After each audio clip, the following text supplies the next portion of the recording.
সদৌ তিনিচুকীয়া জিলা ছাত্ৰ সন্থাই তিনিচুকীয়া আঞ্চলিক চেতনা উদ্যোগত আৰু তিনিচুকীয়াবাসী ৰাইজৰ সহযোগত 2009 বৰ্ষৰ পৰা আমি কেন্দ্ৰীয় মুকলি বিহু আমি অনুষ্ঠিত কৰি আহিছোঁ। আমাৰ এই কেন্দ্ৰীয় মুকলি বিহুৰ যিটো আমাৰ পৰম্পৰা অৰ্থাৎ আজি 1 বহাগ আমি জ্যেষ্ঠসকলৰ প্ৰতি সেৱা, সেইকাৰণে আমি সদৌ তিনিচুকীয়া জিলা ছাত্ৰ সন্থা আমি ভকত আৰু গোপিনীসকলক আমি শ্ৰীচৰণত সেৱা জনালোঁ। আমি আশা কৰিছোঁ তেখেতসকলৰ আমাৰ আশীৰ্বাদে যাতে আগন্তুক আহিবলগীয়া দিনবোৰত অসমীয়া যদি সুৰক্ষিত ভৱিষ্যতৰ কাৰণে ছাত্ৰ ছাত্ৰী সুৰক্ষিত ভৱিষ্যতৰ কাৰণে যাতে আমি কাম কৰিব পাৰোঁ, সেই হেঁপাহেৰে আমি সেৱা গ্ৰহণ কৰোঁ।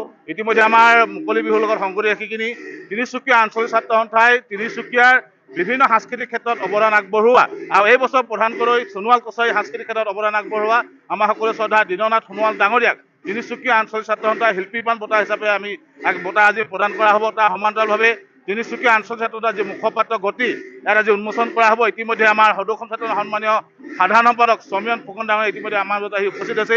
তাৰ সমান্তৰালভাৱে তিনিচুকীয়া জিলাখনত বিভিন্ন জাতি জনগোষ্ঠী আমি বসবাস কৰি আছোঁ আৰু সেইকাৰণে আজি বিভিন্ন জাতি জনগোষ্ঠীৰ সাংস্কৃতিক দলসমূহে ইয়াত আজি তেখেতসকলৰ নৃত্য পৰিৱেশন কৰিব আৰু তিনিচুকীয়া মুকলি বিহুখন আমি অনুষ্ঠান কৰা এটা লক্ষ্য উদ্দেশ্য যে আমি তিনিচুকীয়া জিলাখন আমি বিভিন্ন জাতি জনগোষ্ঠী আমি বসবাস কৰি আহিছোঁ, কিন্তু শেহতীয়াকৈ তিনিচুকীয়া জিলাত এছাম অসাধু ব্যৱসায়ীয়ে যি তেখেতসকলৰ তিনিচুকীয়াখন নিজৰ বুলি ভাবিবলৈ যি তেখেতলোকে চিন্তা চৰ্চা কৰিছে, তেনেকুৱা ধৰণৰ কাম কাজৰ পৰা তেখেতক সকীয়াই দিছোঁ যাতে অতি বহাগৰ 1 বহাগ আমি মন বান্ধি লৈছোঁ যিসকল ব্যক্তিয়ে তিনিচুকীয়াখন নিজৰ মালিকীস্বত্ব খটাবলৈ তেখেতক আগবাঢ়ি আহিছে, ব্যৱসায় কৰিছে, তাত আমাৰ আপত্তি নাই।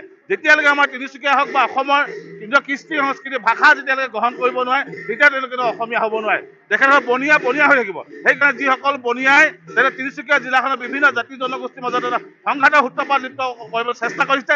ইতিমধ্যে আমি তেখেতক আমি চিনাক্ত কৰিছোঁ আৰু সেইকাৰণে আমি 1 বহাগৰ অতি কম সময়ৰ ভিতৰতে তেখেতসকলৰ বিৰুদ্ধে আমি কিন্তু আমি সদৌ তিনিচুকীয়া জিলাত তেখেতসকলৰ বিৰুদ্ধে কিন্তু তীব্ৰ প্ৰতিবাদী কাৰ্যসূচী হ'ব। তেখেতসকলৰ ব্যক্তিগত হিচাপে কিন্তু আমি কিছুমান পদক্ষেপ গ্ৰহণ কৰিবলৈ আমি বাধ্য হ'ম। আজি বহাগৰ প্ৰথমটো দিন আৰু সকলোলৈকে অসমীয়া নতুন বছৰ আৰু ৰঙালী বিহুৰ ওলগ জ্ঞাপন কৰিছোঁ। তিনিচুকীয়া আঞ্চলিক ছাত্ৰ সন্থাই তিনিচুকীয়াৰ চলিহা খেলপথাৰত প্ৰত্যেক বছৰে আয়োজন কৰি অহা মুকলি বিহুৰ সূচীত অংশগ্ৰহণ কৰিছোঁ। প্ৰতিকূল বতৰ তথাপিও হিল্লোল ভাঙি জনতা ওলাই আহিছে আমাৰ হেঁপাহৰ বিহুটিক উদযাপন কৰিবৰ বাবে।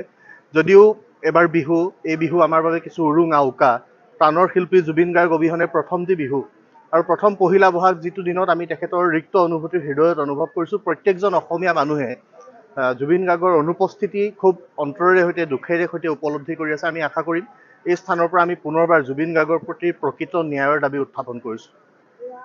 আৰু কিবা আছে নেকি কুৱেশ্যন আপোনাৰ?